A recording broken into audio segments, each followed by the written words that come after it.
Sir, मैं सबसे पहले आपका धन्यवाद करना गौरव चाहूंगा गोगोई जी, माइक कि अपना आपने बंद हो जाएगा। बहुत ही एक महत्वपूर्ण चर्चा आपने शुरुआत की, लेकिन सर ये चर्चा बहुत देर से हो रही है, क्योंकि मुझे याद है 2012 में जब हमारे दल के नेता राहुल गांधी जी ने पंजाब के आज जो भी मुद्दे आज इस सदन में उठे हैं, 2012 में राहुल जी ने उस समय ही बोल दिया था कि ये बहुत ही एक महत्वपूर्ण समस्या है, नशा को लेके हमको बहुत चिंतित होना है और ये इससे नशा से के कारण से पंजाब का जो युवा का जो भविष्य है वो अंधकार में हम धकेल रहे हैं।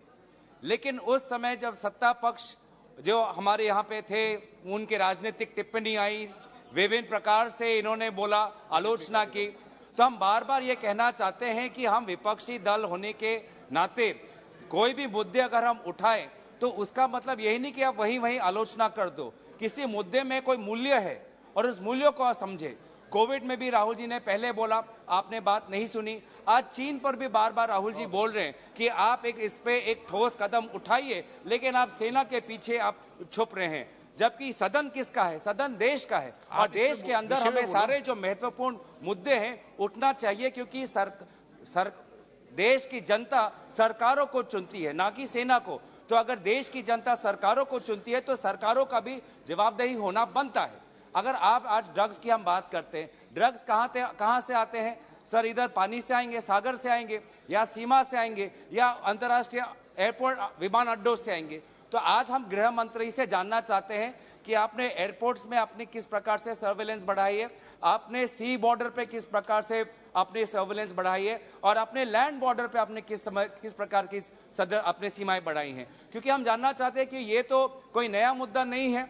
आप तो बार बार सीमा सुरक्षा की बात करते हैं, तो हम जानना चाहते हैं कि सीमा सुरक्षा पे आपने किस प्रकार से हमारे सीमा सुरक्षा बल को आपने उनको और ताकत दी है। आज उत्तरी पूर्व में हम देख रहे हैं कि म्यांमार से विभिन्न प्रकार के आज आर्म्स आ रहे हैं, ड्रग्स आ रहे हैं, सारा प्रकार का ट्रैफिकिंग आज उत्तर पूर्वांचल हो गया है, एक कॉरिडोर बन गया है जिसमें आर्म्स ट्रैफिकिंग हो रहा है, ह्यूमन ट्रैफिकिंग हो रहा है, ड्रग्स ट्रैफिकिंग हो रहा है, एनिमल बॉडी पार्ट्स का ट्रैफिकिंग हो रहा है। तो कहीं ना कहीं ये तो बॉर्डर से जा रहा है। तो बॉर्डर का संरक्षण किसके हाथ में है? बॉर्डर का संरक्षण आपके सीमा सुरक्षा के हाथ में। तो आप बताइए, आप हमें ये बताइए कि आप इंटेलिजेंस का आप किस प्रकार का इस्तेमाल करें, सर्वेलेंस का आप किस प्रकार का इस्तेमाल करें। आप बार बार हमारे ऊपर तो स्नूपिंग कर देते हैं, हमारे मोबाइल फोन पे पेगासस लगा देते हैं, पत्रकारों पे पेगासस लगाते थे। आप मुझे बताइए, पेगासस के द्वारा आपने कितने ड्रग्स नारकोटिक्स के माफिया को आपने पकड़ा है? आप जो सर्वेलेंस हम पे लगाते हैं, आपने कितने ड्रग्स के माफिया, बड़े बड़े माफियाओं को आपने सर्वेलेंस के द्वारा पकड़ा है? आप ये भी हमको बताइए। इन्होंने बहुत गंभीर आरोप किया है कि इनके मोबाइल पर पेगासिस लगा है। आधार उनको सदन में रजू करना चाहिए। ऐसे नहीं बोल सकते आप। या तो ये शब्द निकाल दिए जाए या तो वो आधार रजू कर यहाँ रखें। इनके पास एक भी आधार हो, किसी पत्रकार का, नेता का, उनके खुद का, यहाँ रखना चाहिए सदन पर।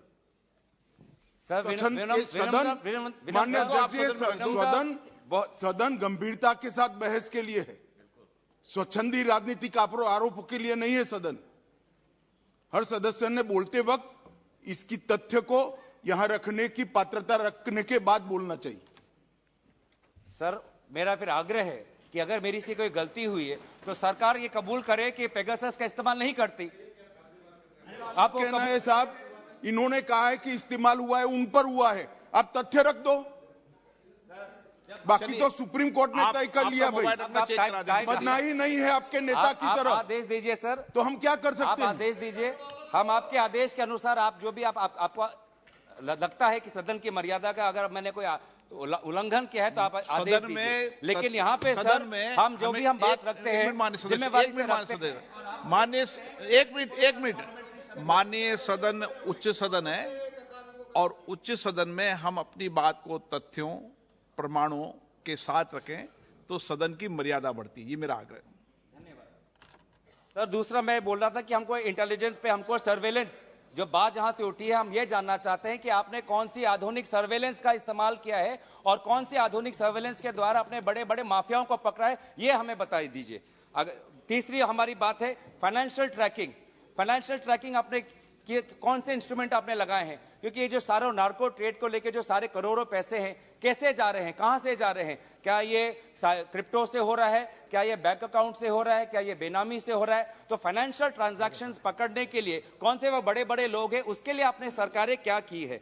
जब 2 और पॉइंट है, फिर मैं बंद कर दूंगा।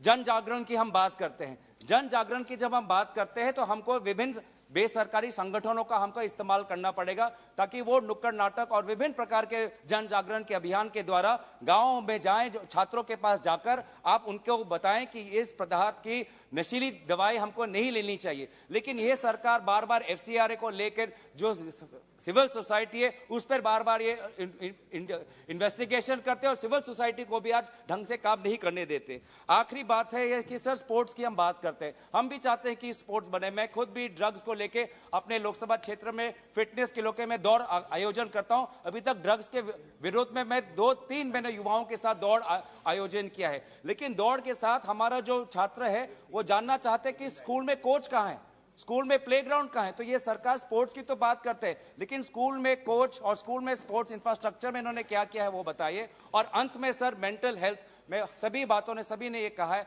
हम भी ये कहना चाहते हैं कि ये ड्रग्स एक कैंसर है, एक कर्कट का रोग है, और इस रोग में जो फंसता है उसको हमें एक किसी क्रिमिनल की नहीं कि वो एक रोगी की तरह उसको हम देखना चाहिए। और इसी तरीके से जहां पे हमें पुलिस और सीमा सुरक्षा पे जितना जोर देना है, साथ ही साथ रिहैबिलिटेशन पे भी हमें जोर देना चाहिए। धन्यवाद। श्री ST हसन जी। बहुत बहुत शुक्रिया सर।